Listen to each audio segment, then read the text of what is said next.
Miller's diner didn't change much. It was the kind of place where the napkin holders had a permanent layer of chrome smudges and the checkered floor had worn itself into memory.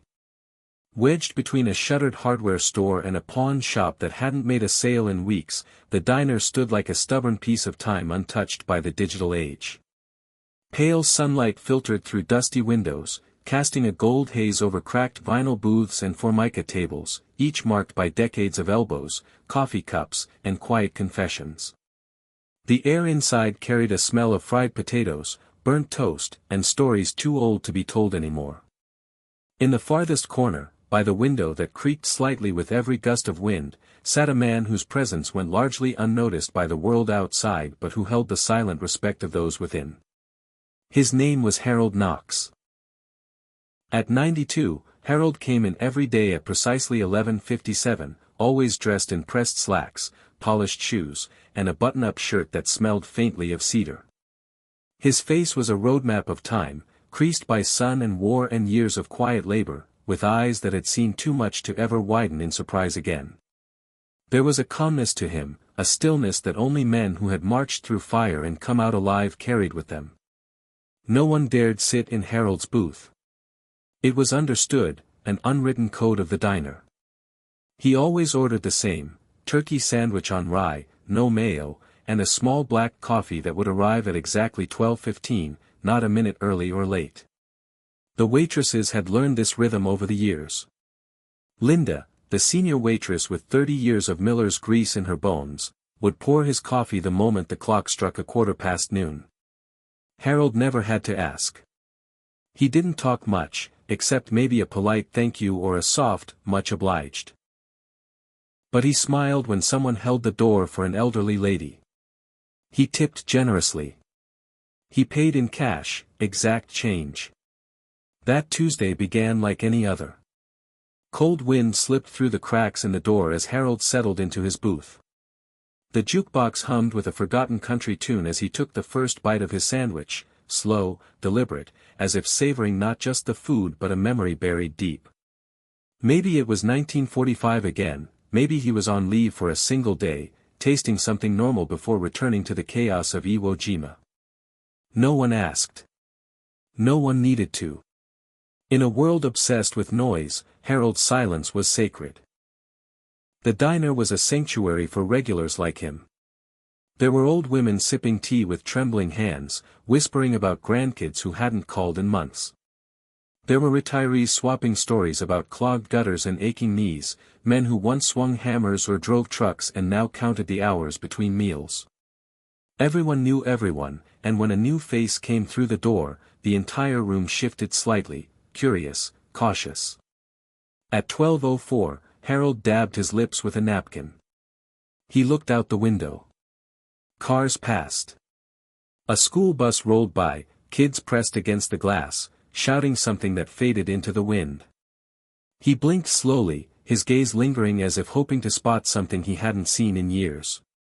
Maybe the ghost of a friend. Maybe the echo of youth. The door chimed again. 4 boys walked in, loud, bursting with the arrogance of 17. They wore school hoodies with the local high school's mascot stitched across their chests. One had a baseball bat slung over his shoulder like he was still walking off the field. Another chewed gum so aggressively the pop echoed across the tiles. They laughed without restraint, all swagger and noise. They didn't notice the hush that fell over the older patrons, didn't sense the pause in the atmosphere. They slid into the counter stools, shouting orders for burgers and sodas. Talk of TikToks and touchdowns bounced off the diner walls. Linda's jaw clenched slightly. She was used to loud teenagers, but something about their presence felt off, like a static in the air. One of them, the tallest, wearing a backwards cap and a silver earring that caught the light, scanned the room. His eyes landed on Harold. He elbowed his friend and smirked. "Yo," he said, not bothering to lower his voice, "check out that old dude. Probably thinks he's still in Nam." Laughter exploded from their corner. It was the kind of laughter that didn't just mock, it disrespected. A sharp, cutting sound that tore through the quiet like a blade. One of the elderly men 2 booths down looked up, his knuckles tight around a fork. Linda stopped mid-pour. Someone coughed, not out of illness, but discomfort. Harold didn't move. He didn't even blink. He chewed slowly, eyes still fixed out the window, unfazed. Perhaps he hadn't heard. Or perhaps, after living through bullets and bomb blasts, the scorn of boys meant less than the rustle of autumn leaves. The tension in the diner thickened. Conversations died mid-sentence. Even the hum of the jukebox seemed to dim. It was as if the room itself waited, held its breath. But Harold didn't speak. Not a single word. His silence, strangely, was heavier than shouting. It drew more attention than if he had stood and told them to knock it off. And maybe that was why it unnerved the boys more than they expected. For a moment, the tall one hesitated, his smirk faltering. But the others laughed louder, emboldened, dragging the energy back to their side. Harold picked up his coffee, brought it to his lips. The clock behind the counter read 12:15. Right on time. And still, he said nothing. But the door would chime again. Soon. And everything those boys thought they knew about strength, manhood, and dignity was about to be tested by a man they hadn't seen yet, one who had walked through a different fire and would bring with him a lesson they'd never forget. Hit subscribe and leave a comment with where you're watching from. This story might just spark a new beginning. What's one thing that always pushes you forward, even when things get tough? The boys' laughter didn't fade. If anything, it grew louder, as if they needed to prove something, to each other, to the diner, to the quiet old man who refused to react. The tall one in the backward cap leaned back on his stool, drumming his fingers against the counter like he was keeping tempo with his own arrogance. He leaned in again, throwing a glance over his shoulder toward Harold and muttering something else under his breath that triggered another round of chuckles from his friends. The noise cut through the soft clink of silverware and the gentle hum of conversation like a crowbar to glass. Linda tried to ignore them, but the lines around her mouth grew tighter with each passing minute. Her hands, usually so steady with a pot of coffee, trembled slightly as she wiped the counter. She had been here long enough to know when something was shifting in the air. There was a line being crossed, not just of noise or rudeness, but of something deeper, something sacred. And though she couldn't put it into words, she knew the difference. One of the boys mimicked the sound of gunfire with his mouth and ducked behind the counter stool. "Incoming," he shouted, then peeked out with a grin. "Somebody get that old dude a helmet before he dives under the table." The rest of the group roared, slapping the counter like it was a comedy club. They were drunk on their own foolishness, blind to the glares slowly building around them. Harold didn't flinch. His sandwich sat half-eaten, but he made no move toward it. His hands were folded gently around his coffee cup, the steam curling upward and catching in the light like breath on a cold morning. His eyes, however, were distant, staring at a spot in the window where only he knew what lingered. Perhaps he was somewhere else entirely, somewhere with sand and smoke and the scent of gunpowder in the air, where laughter like this was never heard, only screams. But the boys didn't care. They had found a target, and for boys like them, attention, no matter how cheap, was a currency worth spending. The tall one stood from his stool, cracked his neck side to side, and strutted toward Harold's booth like he was walking into a ring. His steps were exaggerated, deliberate, arms swinging in a mocking rhythm. He stopped a few feet away from the booth and gave a stiff, cartoonish salute. "Ten Hut," he barked, his voice echoing off the walls. Sergeant Grandpa reporting for pudding duty. It wasn't just rudeness anymore. It was performance. A theater of disrespect played out for a half-empty diner full of people too old to fight back and too polite to start trouble. One of the other boys whistled. Another snapped a picture with his phone, whispering something about posting it online. To them, it was all a joke.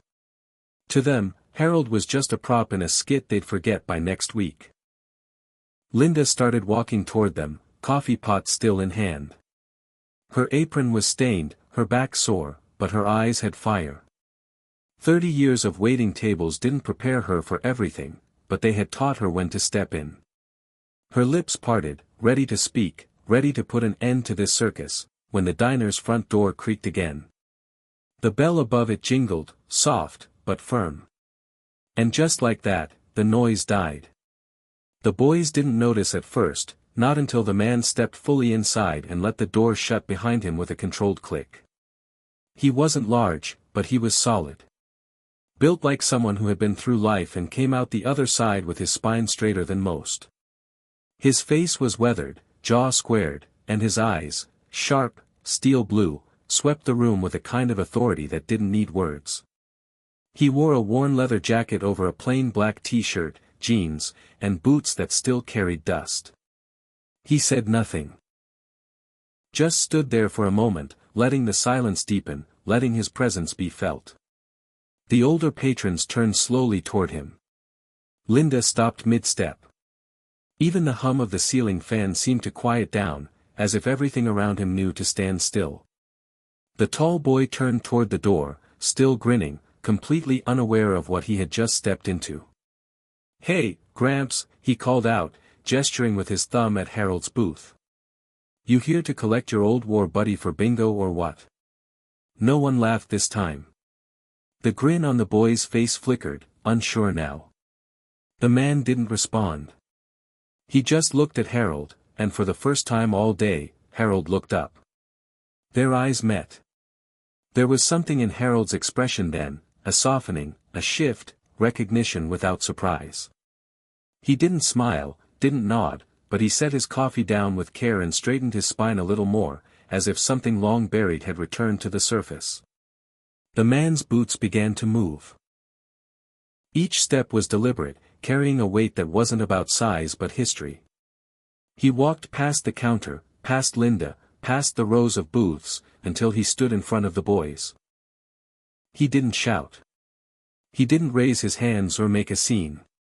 He simply crossed his arms and asked, in a voice so even and low it might have been thunder rolling from a distance, "You boys think that's funny?"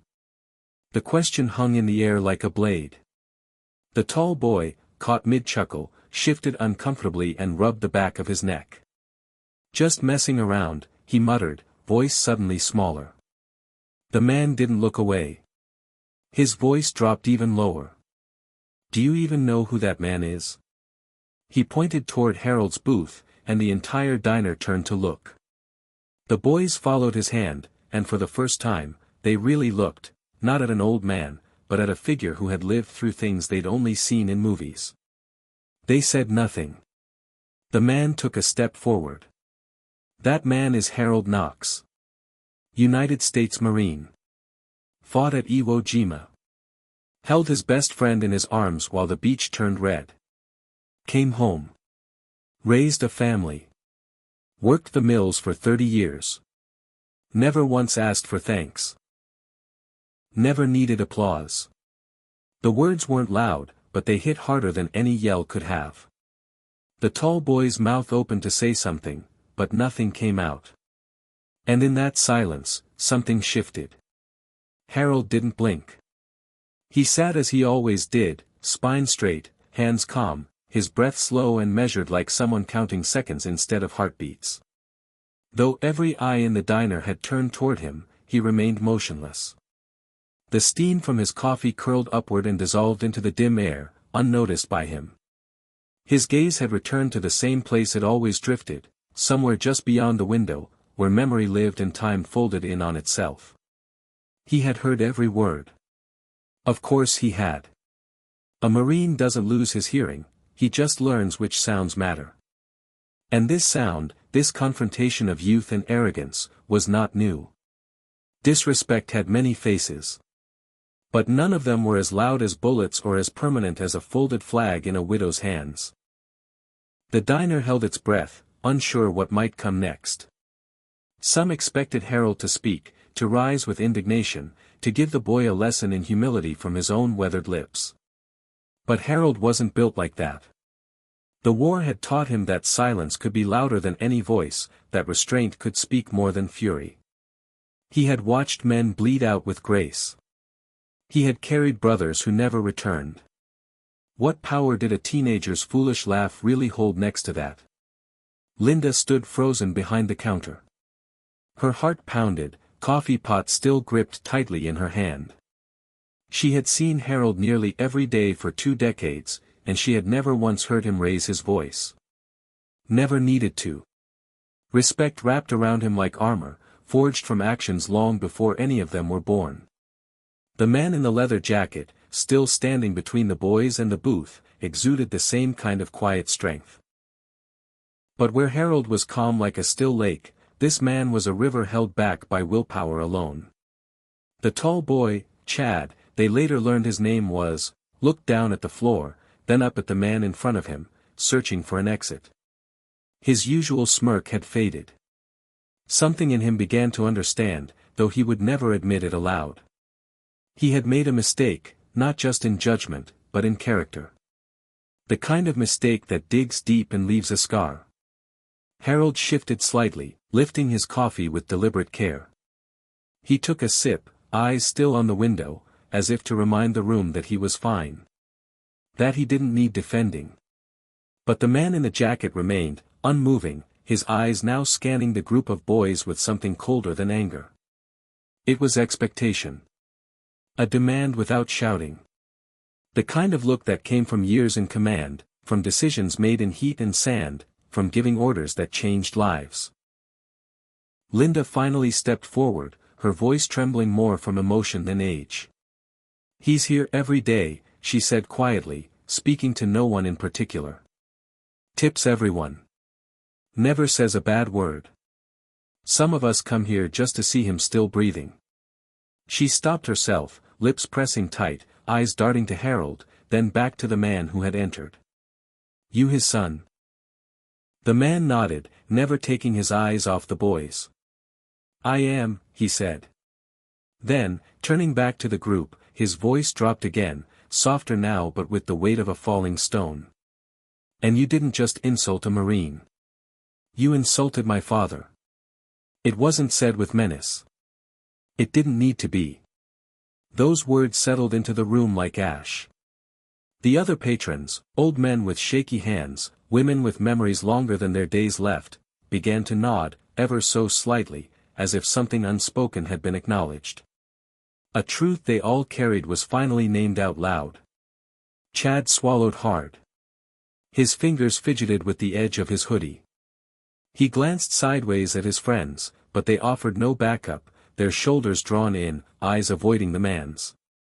Their amusement had vanished, replaced by something heavier. Something unfamiliar. Accountability. The man took a breath, slow and steady. He bled for this country. He buried friends. He built a life. And he never asked for anything. You don't have to know what he's been through. But you will damn well respect it. A long pause followed, the kind that reaches into the bones. Then, as if summoned by an invisible signal, Harold set his coffee down, lifted his eyes, and met his son's gaze. The corners of his lips twitched into the faintest smile, one of recognition, maybe pride, maybe sorrow. He gave a slow nod, not to the boys, but to the man standing before them. No words passed between them. None were needed. Harold had raised that man. Had taught him without lectures, without fanfare. Through action. Through sacrifice. Through dignity. And that lesson, now echoing in a dusty diner with faded linoleum floors and chipped cups, was being passed to a new generation in the most unexpected way. The man turned his body slightly, addressing the boys one last time. You laugh because you think you'll never be old. You mock because you've never had to watch your friend die for your freedom. You think history is something you scroll past. But one day, when life has beaten you down, when someone you love is gone, when the world expects more than you're ready to give, you'll remember this moment. And if you're lucky, you'll be ashamed. There was no cruelty in his tone. Only truth. And truth, when spoken plainly, can pierce deeper than any insult. Chad opened his mouth, but no words came. His throat tightened. For the first time in his life, he had nothing clever to say. Just a knot in his chest and a sudden awareness that the world was bigger than his bubble of jokes and followers and digital praise. The man stepped back, finally breaking his stance. He turned toward his father and raised his hand in a clean, crisp salute. "Semper Fi, Dad," he said, voice firm but warm. Harold returned the nod, eyes gleaming just enough for Linda to catch it. The moment held, then slowly began to pass, like fog lifting after a long night. The room, still silent, began to breathe again. Silverware clinked faintly. A chair creaked. The lesson had been given. But the story was far from over. Outside, the wind scraped leaves across the pavement in lazy spirals, tugging at the edges of a world that no longer paid attention to the quiet dignity of places like Miller's Diner. Inside, however, time had frozen. The air felt thick with the kind of silence that wraps around a room just before something unforgettable happens. No one moved. No one spoke. The weight of the words just spoken, about war, sacrifice, and respect, hung over the group like a curtain that refused to lift. And in the middle of it all, Harold sat still, his presence anchoring the room, his silence more profound than ever. Chad stood there with his shoulders slightly slumped, eyes flicking between the man who had just called him out and the older Marine seated behind him. His friends were equally uneasy now, their swagger extinguished. They'd never been confronted like this, not by a teacher, not by a parent, not by anyone with the kind of gravity that now filled this space. They had known discipline in the form of detention and digital consequences. But this was something deeper. This was legacy pressing down on them, asking without asking what kind of men they were becoming. The man who had spoken, Harold's son, lowered his salute slowly and allowed his arms to rest at his sides. There was no anger in his face now, only a stern sadness. He had grown up with a father who never spoke much about the war, who bore his wounds inward, who carried his honor not like a badge but like a weight. And now, in the strange symmetry of life, he had arrived just in time to defend the dignity of that silence. He had not come here to deliver a speech, but the moment had asked for one, and he had answered because someone had to.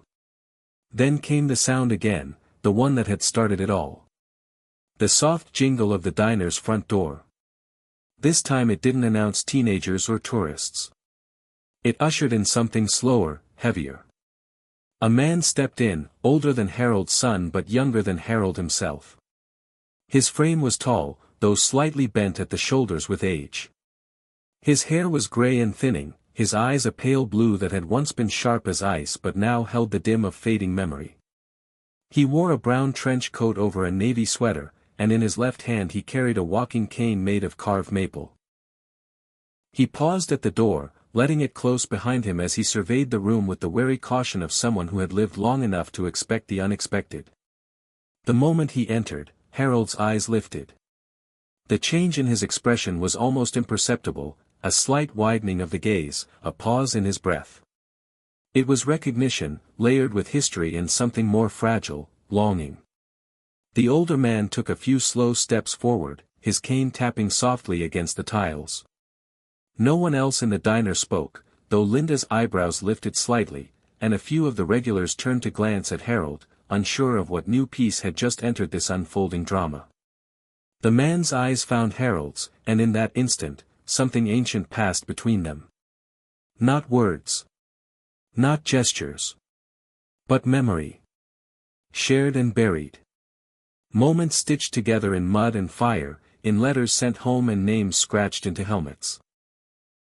The man continued his slow approach, eventually stopping near the booth, resting one hand on the back of the empty seat across from Harold. "I heard you still come here," the man said softly, voice worn but steady. "Wasn't sure if I'd find you." Harold stared at him for a beat, then gave a slow nod. "Didn't think you'd still be walking," he said, lips curving into something that might have been a smile. The man chuckled, a dry sound like wind brushing through brittle leaves. "Not much of it, but enough." Harold gestured at the seat. "Sit, then. We've waited long enough." The man eased himself into the booth, groaning as he settled, his cane resting beside him like a relic. For a few moments, the two veterans simply looked at each other, eyes scanning faces changed by decades but still familiar. 1,000 unspoken words passed in silence. Whatever history lived between them didn't need to be spoken aloud, it hovered there, tangible, pressing gently against the edges of the room. The boys at the counter turned to look, confused now.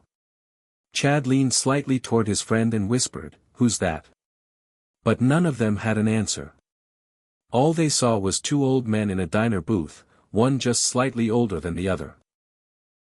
But what they couldn't see, what they would never fully grasp, was the battlefield that stretched invisibly between them. What had once been blood and sand was now quiet and coffee.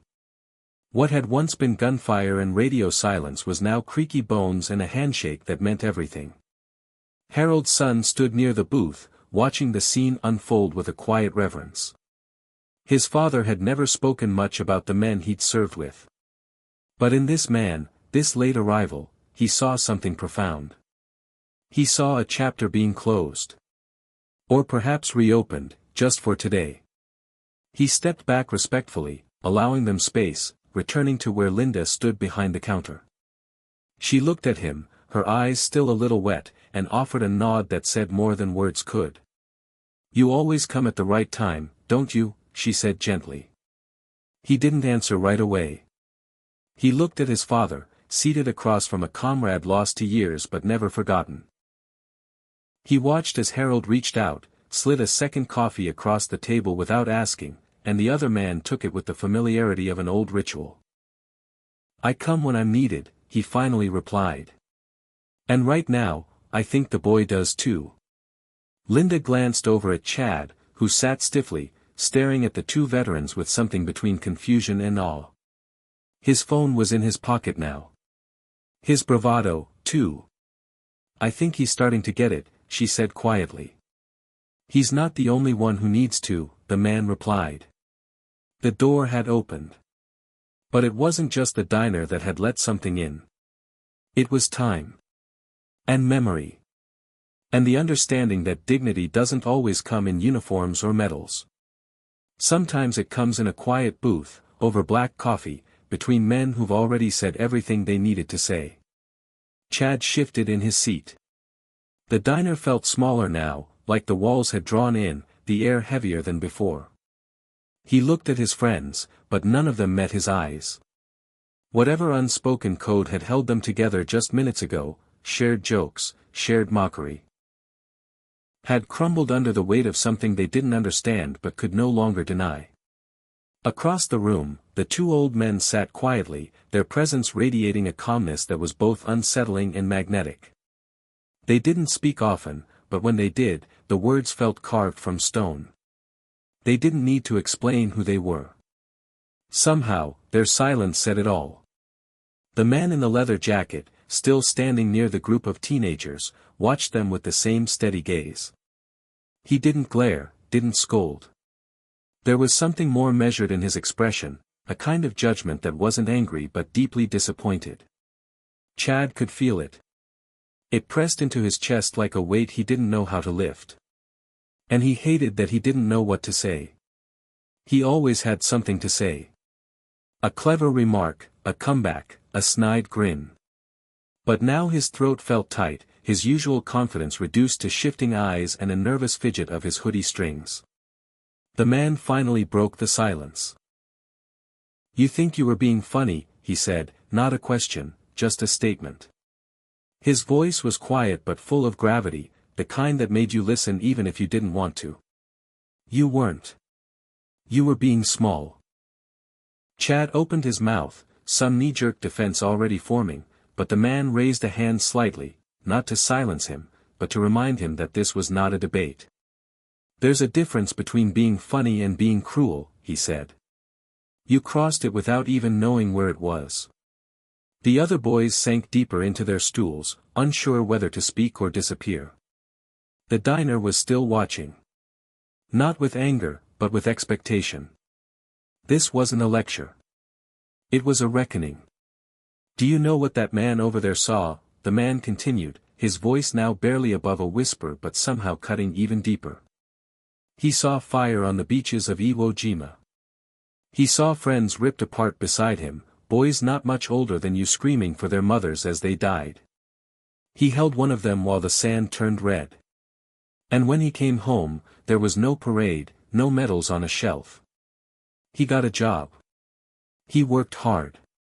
He raised a family. He never told his story because it was too painful to tell. Not because he wasn't proud, but because some things are too sacred to speak out loud. Chad swallowed hard. His heart thumped in his chest, each word hitting like a wave. He had never imagined the old man he mocked had carried such weight. He had never thought past the wrinkles and slow steps, never looked beyond the surface. The man stepped closer. You get to sit here in a hoodie, sipping soda, laughing without a care, because men like him bled so you could. And you repay that with mockery. You think that's a joke? Chad shook his head weakly.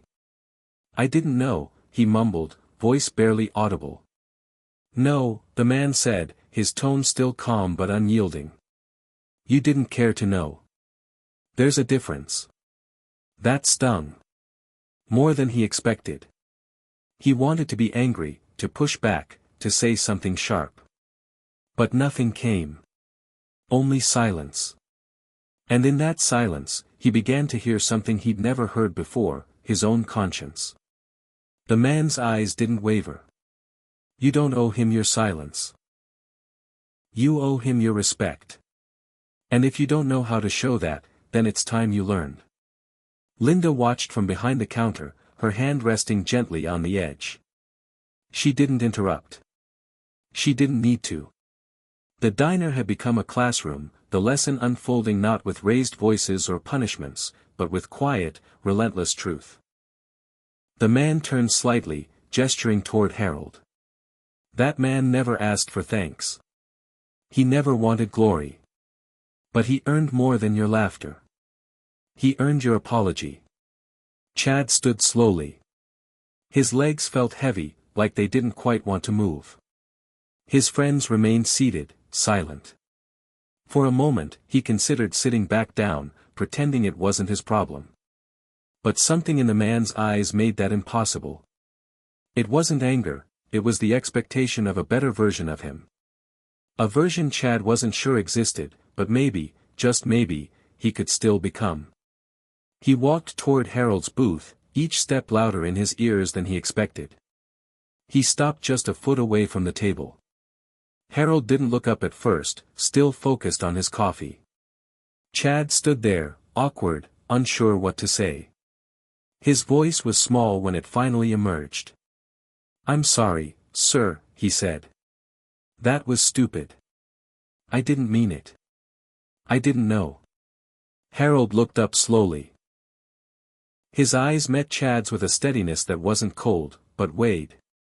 He studied the boy's face, not with judgment, but with something older, perhaps the same measure he had once used to size up scared young Marines before their first battle. Then he gave a small nod. Respect, Harold said. That's all we ask. Chad nodded quickly, unsure if he was supposed to say anything else. He turned and walked back to the counter, heart pounding, throat dry. When he sat down, his friends didn't speak. One of them gave a small nod, almost imperceptible, as if to say they understood now too, in their own quiet way. The man returned to his father's booth. He didn't say anything either, just placed a hand on Harold's shoulder. Harold gave a small nod, then went back to sipping his coffee. Linda brought over a fresh pot, refilled his cup, and asked gently, You okay, sweetheart? Harold looked at her, his expression softer now, less distant. Seen worse, he said.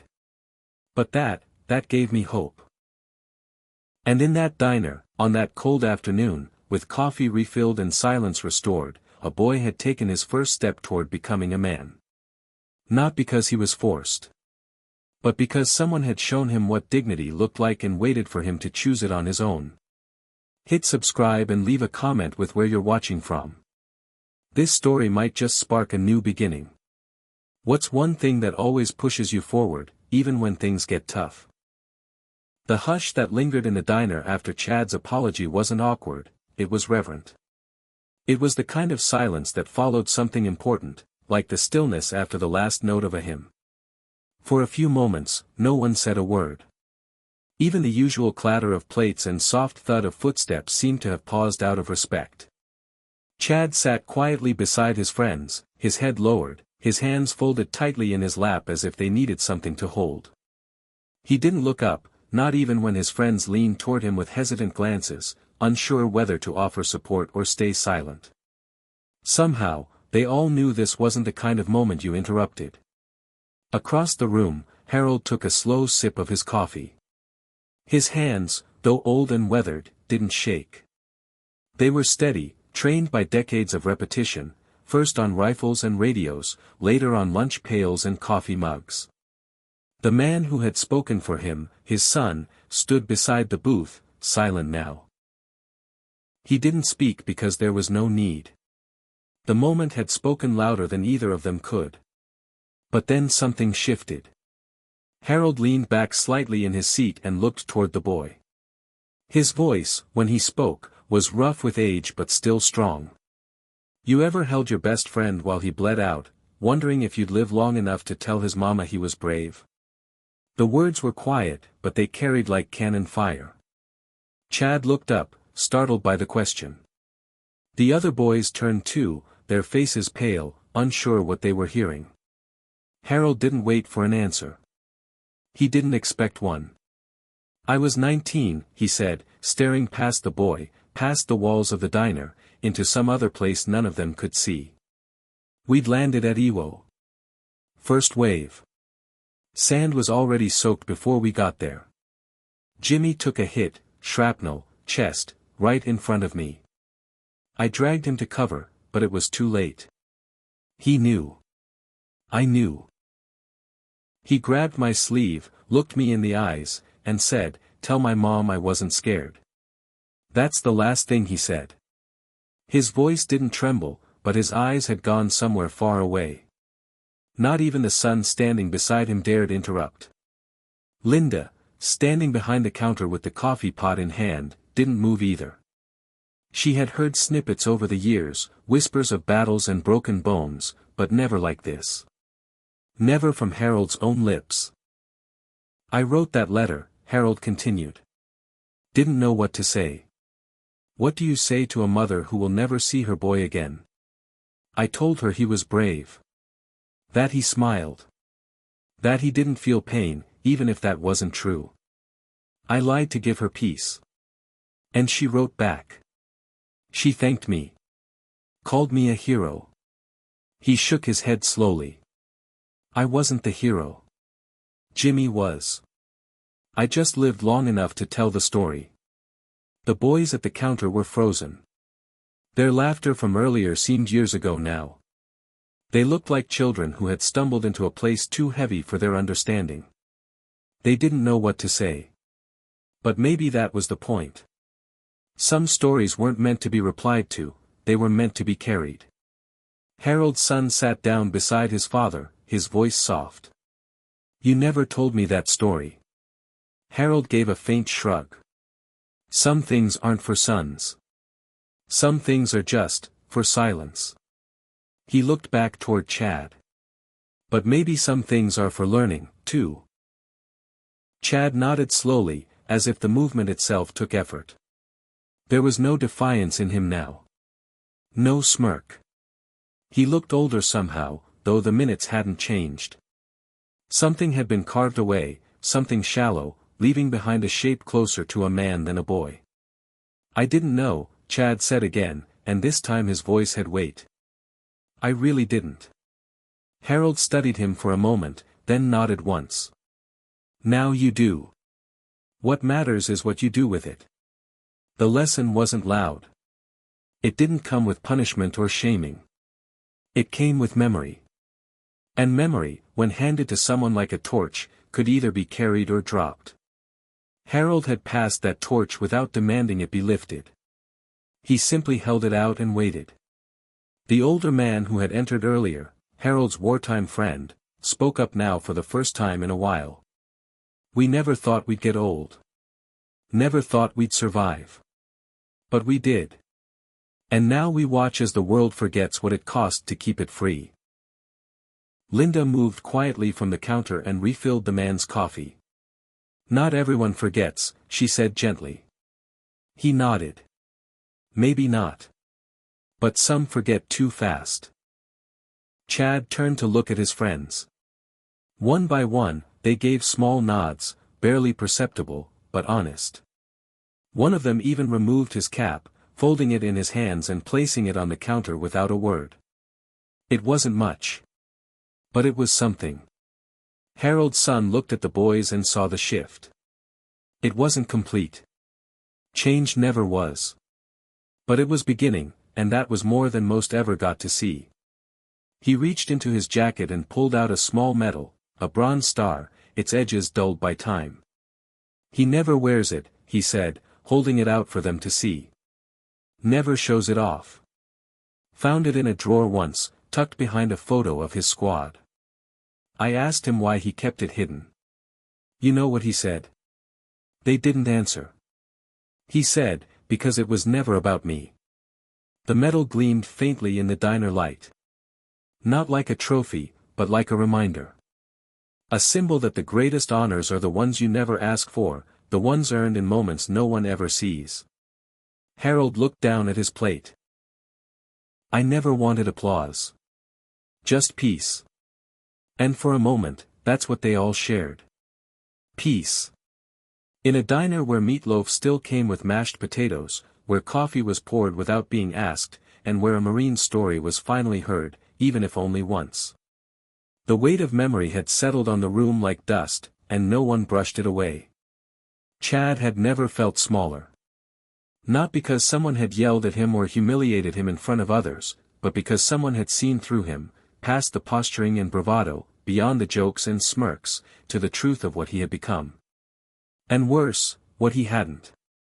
He sat still at the counter, legs slightly apart, fingers twisted together.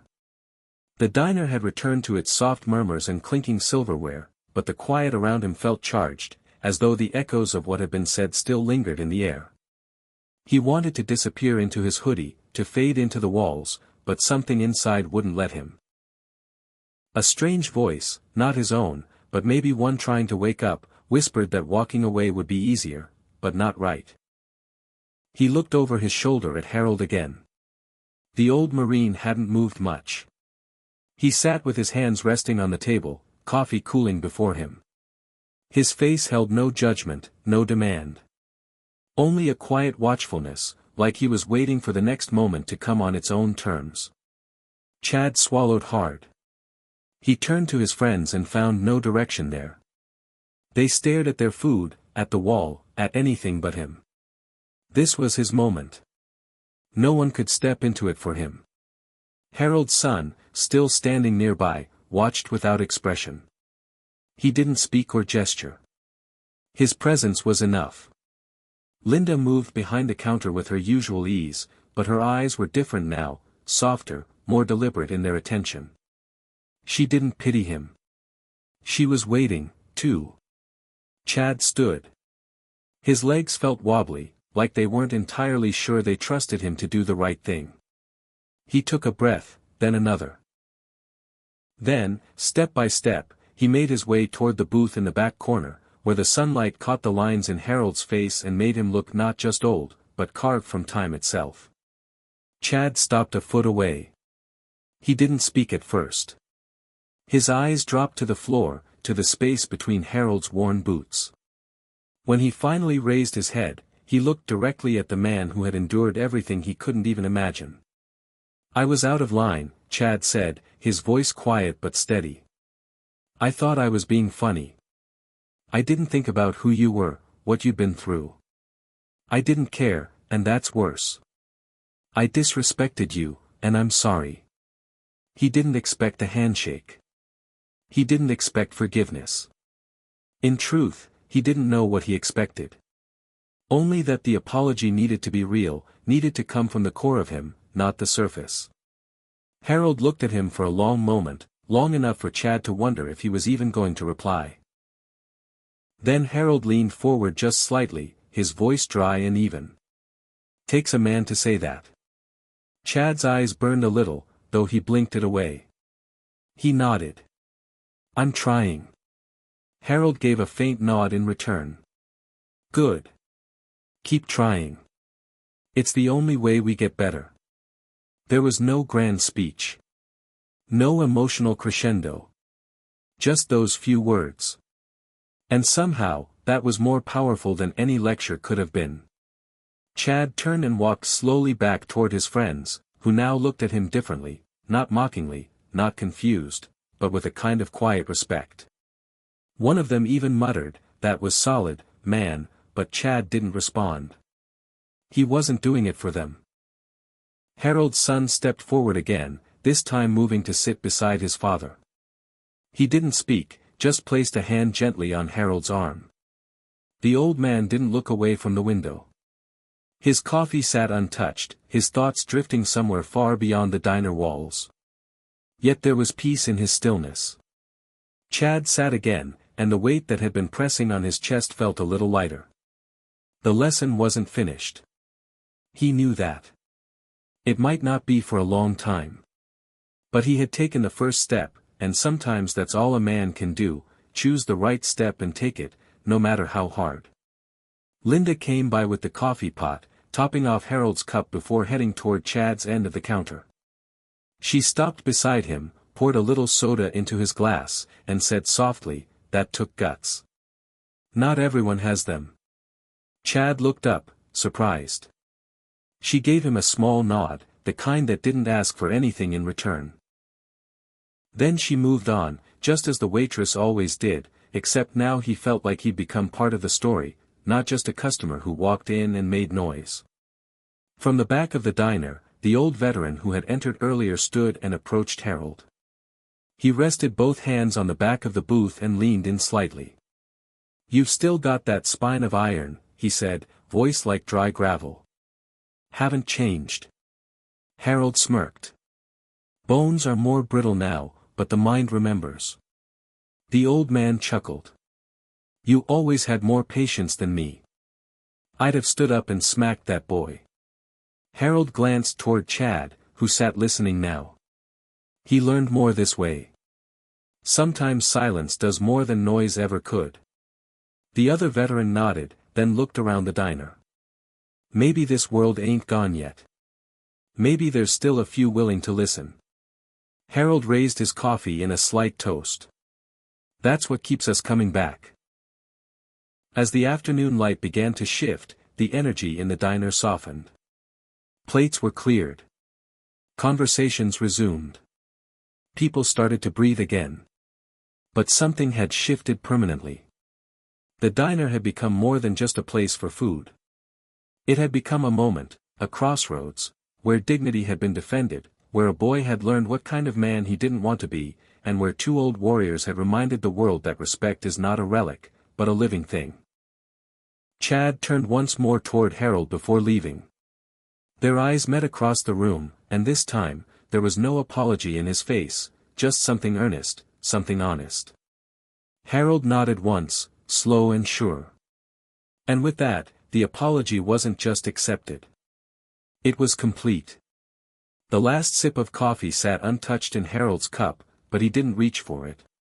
His fingers rested lightly on the rim, as if warming them on memories instead of steam. The sunlight had shifted in the diner, casting longer shadows on the tile floor, and the quiet buzz of conversation had returned like a tide inching back in. Still, something was different. Beneath the surface, a quiet reverence lingered in the air, something that couldn't be swept away with napkins or lost in the sound of dishes clattering in the kitchen. People had witnessed something that couldn't be unseen. Harold's son sat beside him, leaning back in the booth, eyes tracing the same sunlight his father had watched for years. The weight of what had happened, of the boy's apology, of the story Harold had shared, sat between them like an unspoken bond neither of them needed to voice. But the silence, as powerful as it had been, was ready to break again. Not with confrontation, but with something softer. Something necessary. Harold let out a slow breath and looked toward his son. He reminded me of us, he said, voice gravelly, worn with age but clear. Not in the best ways. His son raised an eyebrow. Us? You, when you were 17, Harold said, a hint of a smile tugging at one corner of his mouth. Thought you knew everything. Thought the world owed you answers. Same way I did. Same way every boy does before the world humbles them. There was a pause, a long one, before his son replied. I wasn't that bad. You mouthed off to your high school history teacher about the Vietnam draft and called him a coward, Harold said evenly. His son blinked, then groaned. You remember that? I remember driving to that school in full uniform, Harold replied, that smile now fully formed. Didn't say a word when I walked in. Just stood there until you looked at me. I remember, his son said quietly. I didn't sit down the whole week after. They both chuckled softly, and for a moment, they weren't a 92-year-old Marine and his 60-something-year-old son. They were just two men, bound by years and mistakes and the kind of love that didn't always speak, but never left. Harold looked back toward the front of the diner, where Chad still sat, finishing the last of his soda. The boy hadn't taken his eyes off the booth since returning to his seat. Not in a way that begged for forgiveness, but in a way that asked for understanding. Harold respected that. Most kids would have walked out. Most would have laughed it off by the time they hit the parking lot. But this one stayed. He turned to Linda, who had been hovering near the counter with an old notepad in hand. Bring him over, Harold said. The boy. Just him. Linda gave a quiet nod and walked toward the front. She didn't need to ask who. A moment later, Chad was walking back, slower this time, hands in his pockets, shoulders no longer cocky but not ashamed either. He stopped beside the booth and looked between the two men. You wanted to see me? He asked, voice tentative. Harold gestured to the empty seat across from him. Sit. Chad slid into the booth, unsure where to place his hands. He settled them on the edge of the table, fingers slightly curled.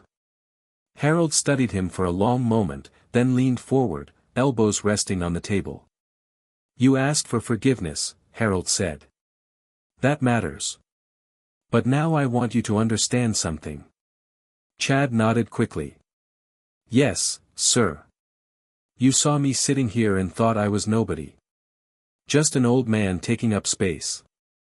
But I've lived long enough to see boys become men and men forget how they got there. Respect isn't about medals or uniforms. It's about seeing people. All of them. The way they walk, the weight they carry, the quiet they keep. Most of the world's strongest people never say a damn thing about what they've done. Chad's eyes stayed locked on Harold's, wide and attentive. I've buried friends. Held brothers while they died. I've written letters home to mothers who never saw their sons again. I've held a rifle, built a house, raised a family, and paid my debts. But the thing I'm proudest of? I never looked down on anyone just because they didn't know what I did. I gave respect before I expected it. Chad swallowed hard. I've never heard someone talk like this. That's because the ones who know don't talk unless they have to, Harold said. But when we do, you'd better listen. I'm listening, Chad said. I swear. Harold nodded slowly. Good. Because you've got a choice now. You walk out of here and forget this ever happened, go back to your jokes and your noise. Or you let it sink in. Let it change how you see people. Every old man you see sitting alone. Every scar that's hidden under a sleeve. You treat those things with care. You carry that forward. I will, Chad said. I won't forget. Ever. Harold sat back, satisfied. Then we're square. The boy stood slowly, his hand brushing the table once like he wanted to leave a part of himself there. He turned and looked at Harold's son. Thank you, too. For standing up. Harold's son gave a slight nod. One day, it'll be your turn. As Chad walked back to the front of the diner, he looked taller, not physically, but inwardly. Like the weight he now carried wasn't a burden, but a responsibility. He rejoined his friends, and this time, no one joked. They simply stood and headed for the door. Harold watched him go, then finally reached for the last sip of coffee. The cup was cold, but he didn't mind. It wasn't about the temperature. It was about the ritual. About finishing what had begun. He looked out the window again, this time not into the past, but the present. Maybe there's still hope, he murmured. His son nodded. Maybe you just lit the spark. And for the first time in a long time, Harold believed it. The door closed behind the boys with a faint chime, and for a while, the only sound in the diner was the slow scrape of forks on plates and the quiet hum of the aging refrigeration unit behind the counter. The afternoon light had shifted to a golden hue, spilling across Harold's booth and casting his silhouette in long lines across the floor. Outside, the wind stirred the American flag that hung faded but proud above the diner's entrance, its threads catching in the breeze like the whisper of an old song. Inside, the dust in the light swirled lazily, and the scent of fresh coffee lingered warm in the air. Linda moved slowly toward Harold's booth, a clean pot in her hand, her steps quiet, almost reverent. She refilled his cup without a word, her eyes scanning his face for some sign of how he felt. He didn't look up right away. He was watching the spot where Chad had sat just minutes ago, his eyes distant but not lost. Finally, he glanced at her and gave a soft nod. "You okay, sweetheart?" she asked, her voice gentle, like someone approaching a sleeping dog and not wanting to startle it. Harold looked at her, and something in his eyes, something usually buried beneath years and routine, gleamed faintly. "Seen worse," he said, then added with a half-smile, "but that gave me hope." Linda nodded. She knew Harold well enough to understand that hope wasn't a word he used lightly. She patted his hand briefly, then moved away, giving him space. Harold turned to his son, who sat quietly across from him, arms folded, gaze on the window. "Think they'll remember?" Harold asked. His son didn't answer right away. He rubbed his thumb along the inside of his palm, thinking. "I think the boy will," he finally said. "The others? Maybe. Maybe not. But that one," he looked you in the eye. "That matters." Harold let out a breath through his nose, slow and steady. People don't look each other in the eye anymore. They look at screens. Look down. Look away. "Yeah," his son said. "But not today." Harold gave a small nod, appreciating that thought more than he showed. Outside, a car rumbled past, then another. Life went on, the world spinning, indifferent to what had just happened inside this small place with its flickering neon sign and cracked leather booths. But something had shifted here. Something had been planted. Maybe just a seed, but it was enough. The other patrons began returning to their own conversations. A couple of men in a corner booth resumed a slow-motion chess game they played every Tuesday. Two elderly women who had stopped talking during the earlier commotion now leaned in toward each other, whispering behind teacups. The rhythm of the diner had resumed, but the silence that had filled it earlier had done its work. It had settled into people's bones. At the counter, Linda pulled out a faded cloth and wiped down the surface with the same circular motion she'd done for decades. She glanced up at the old jukebox, still quiet, and wondered if maybe today wasn't the day to turn it back on. Some days needed music. Others needed silence to echo longer. Harold shifted in his seat, his joints creaking with the effort.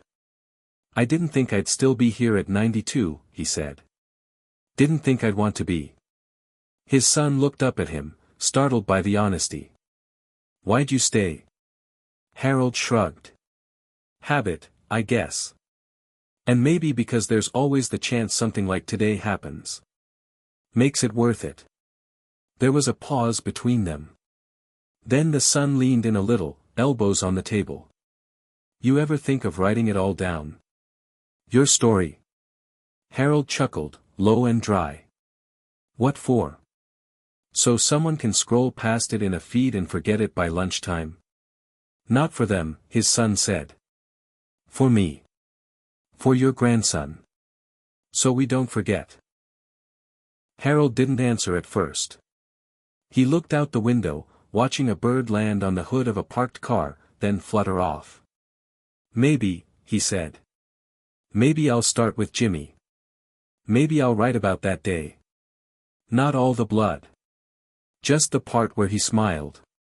His son reached across the table and touched his father's arm. I'd read every word. For a long time, they just sat there. Two men connected by blood and war and years of silence that, finally, seemed to be loosening. Outside, the wind picked up. The flag snapped once, sharp and clear, then settled again. The door opened briefly as a young woman entered, glanced around, and took a seat near the front. She looked down at her phone, fingers moving quickly, unaware of the moment she had just walked into. But even she seemed to pause a little, maybe sensing something different in the air. Back in the booth, Harold looked around the diner he had visited nearly every day for decades. The chipped corners of the tables, the familiar creak of the bench under his weight, the smell of frying bacon from the back, it was all the same, and yet it wasn't. Not after today. He reached for his cup and took a sip. It had gone lukewarm, but it didn't matter. His son rose and slid out of the booth. You staying a while? Harold nodded. Yeah. Just a bit longer. His son patted his shoulder, then turned and walked toward the door. As he passed Linda, he gave her a grateful smile. She returned it without a word. When he stepped outside, the door shut softly behind him, and the wind caught his jacket, pulling at it like an old friend reminding him to keep moving. Harold sat alone now, but not lonely. The booth, the coffee, the quiet, they were all part of a ritual. But today, something new had joined that ritual. A sense of purpose, fragile but real. A reminder that stories, even painful ones, still mattered when someone cared enough to listen. He looked around once more and let his eyes settle back on the window. The same place he always watched. But this time, the view wasn't of memory. It was of legacy. And it was still unfolding. The sky outside Miller's diner had softened to a dusky blue, and the last hints of sunlight filtered through the windows in warm, fading streaks. The air inside was quieter than usual, as if the walls themselves remembered what had taken place that afternoon. The seats were emptier now. Most of the regulars had gone home to their evening routines, to television sets and recliners and cups of tea beside ticking clocks. But Harold remained in his corner booth, shoulders straight, eyes focused on something far away but no longer heavy with regret. There was peace in him now, and something else, a quiet spark of purpose. The bell above the door gave one final jingle that day as Chad stepped back into the diner. He stood at the entrance for a moment, unsure if he should go further, one hand still holding the strap of his backpack, the other gripping a folded piece of paper. He scanned the nearly empty room until his eyes landed on Harold, who was just finishing the last sip of his coffee. Harold looked up and gave a faint nod, nothing grand or ceremonial, just enough to say he was welcome. Chad approached the booth slowly. His shoes made little sound on the tiled floor. He stopped just before the table and held out the folded paper with both hands. I wrote something, he said. For school. But, really, for you. Harold took the paper and unfolded it carefully. His hands, though aged, were deliberate and precise. He adjusted his glasses and read in silence, the room around them falling into a respectful hush, even though no one else could hear the words. What I Learned from a Marine. By Chad Lawson. I used to think respect was just something you gave to people older than you because you were supposed to. I thought it meant saying, sir, and not talking back. I thought it was a rule. What I learned is that it's more than that. It's a choice.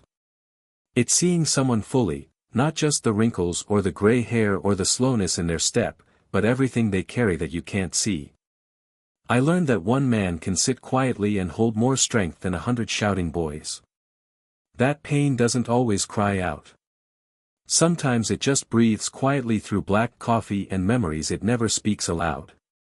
I learned that the word sorry doesn't fix everything, but it can start something. It can be the first step toward becoming someone better. And I learned that when a man tells you he's lived through fire, you don't laugh. You listen. Because someday, you'll want someone to listen to you. This story is not about me. It's about him. His name is Harold Knox. He's a Marine.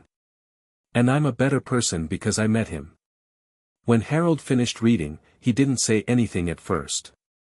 He looked up at Chad, and in his eyes was the same calm Chad had seen earlier, but this time, it carried pride. Not pride in medals or battles, but in something rarer. The pride of passing something on. He folded the paper neatly and handed it back. You keep that, he said. Read it again in 10 years. Then in 20. Chad took it slowly. I will. Harold gestured to the seat across from him. Sit a minute. Chad hesitated, then slid into the booth again. He looked different than he had earlier, not just in posture, but in spirit. He no longer seemed like a kid filling space. He sat like someone who had come to learn, and knew it. Harold reached into the inside pocket of his coat and pulled out a small, black and white photo. He placed it gently on the table and pushed it toward Chad. In it, 5 young Marines stood side by side, grinning beneath helmets, rifles slung casually across their shoulders. Dust covered their boots, and sandbags lined the background like ghosts. One of the faces was unmistakably Harold, though younger, sharper, unwrinkled by years. Jimmy's the one second from the left, Harold said. He's the one I told you about. Chad studied the photo like it was a holy relic. He looks like he was younger than me. He was 19, Harold said. And brave in ways I'll never forget. We all were, back then. We didn't know it yet, but we were building something. Not just surviving. Leaving something behind. Chad looked up. Like a legacy? Harold nodded slowly. Exactly. The word settled into the space between them like a final piece of a puzzle. A legacy wasn't a monument or a book or a speech. It was a story lived in silence, handed down without force, remembered in small, fragile moments like this. Harold looked toward the window. The flag outside still fluttered in the fading light. I won't be around forever, Chad. None of us will. But the things we carry, the lessons, the respect, they keep going if someone's willing to carry them. I want to, Chad said, his voice soft. I will. Harold smiled. It wasn't a big smile. It was the kind of smile that came from somewhere deep, worn down by years but still alive. He reached out and patted the table once with his palm. Then you've already started. They sat there a while longer, not needing to speak. Eventually, Chad stood and gave a small, respectful nod before turning to leave. At the door, he looked back once more. Harold was still in the booth, still watching the window. But this time, the old Marine looked not toward the past, but toward whatever might come next. Outside, the sky faded into twilight. The wind tugged gently at the flag, and somewhere, a boy who had once mocked a Marine walked home with a new understanding of what it meant to honor a life lived with courage. Inside the diner, Harold Knox sat alone, his coffee now cold, his heart quiet but full. And though the world outside would soon forget the stillness of that afternoon, Harold knew better. He had passed something on. Not just memory, but meaning. And that, he thought, was enough. Hit subscribe and leave a comment with where you're watching from. This story might just spark a new beginning. What's one thing that always pushes you forward, even when things get tough?